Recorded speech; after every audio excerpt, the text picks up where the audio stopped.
బాబాయ్ దా సిట్టింగ్ వేద్దాం.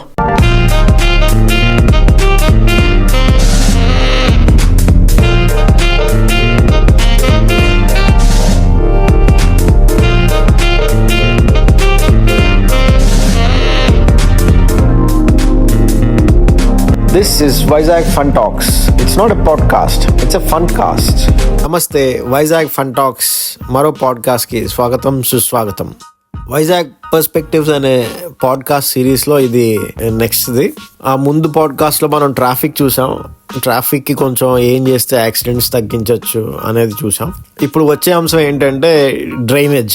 మనకి చాలా మటుకు, నాకు గుర్తుండి చాలా మటుకు ఫ్రెష్ వాటర్ స్ట్రీమ్స్ అవన్నీ కూడా కాలువలు అవి వైజాగ్లో కుళ్ళు కాలువల్లా తయారైపోవడం నా కళ్ళారా నేను 15 ఏళ్ళు చూశాను. ఇంకా లోతుగా ఆలోచిస్తే ఎన్నో ఏళ్ళు అంటే భూమి ఉన్నప్పటి నుంచి ఇప్పటి వరకు అవన్నీ మంచి కాలువలుగా ఫ్రెష్ వాటర్ స్ట్రీమ్స్గా ఉండేవి గత 15 ఏళ్ళు 20 ఏళ్ళలో కుళ్ళు కాలువల్లా చేసేసాం.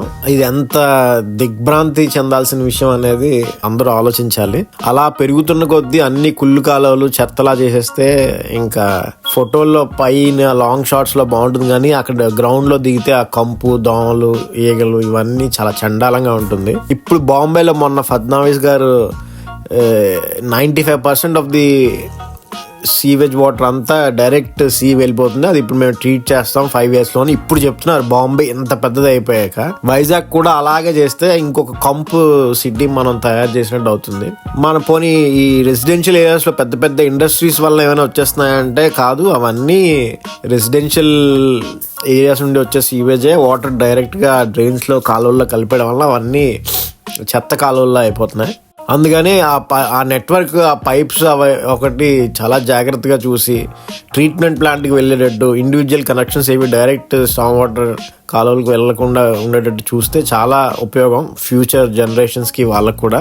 అంతేకాకుండా లోకల్ ఎన్వైరన్మెంట్కి ఎక్కడైతే మనకి ఆ వాటర్ వెళ్ళి సముద్రంలో కలుస్తుంది అంతా కంపుగా అయిపోవడం, అక్కడ చెత్త కుక్కలు, ఎలకలు అవన్నీ తిరగడం చాలా డిజాస్ట్రస్గా అవుతుంది. అది స్కేల్ పెరిగే కొద్దీ తెలుస్తుంది. అది ఇప్పుడే చర్య తీసుకొని ఈ గవర్నమెంట్ ఇప్పుడే స్టార్ట్ చేస్తే రీబిల్డింగ్ అది చాలా బాగుంటుందని నా ఉద్దేశం. మీరు కూడా దీంతో ఏకీభవిస్తే కామెంట్స్ పెట్టండి, ఈ వీడియో షేర్ చేయండి. ఇంతటితో ఈ ఎపిసోడ్ ముగిస్తున్నాను. మళ్ళీ వచ్చే వైజాగ్ పర్స్పెక్టివ్ ఎపిసోడ్స్లో కలుద్దాం. అప్పటి వరకు సెలవు, నమస్తే.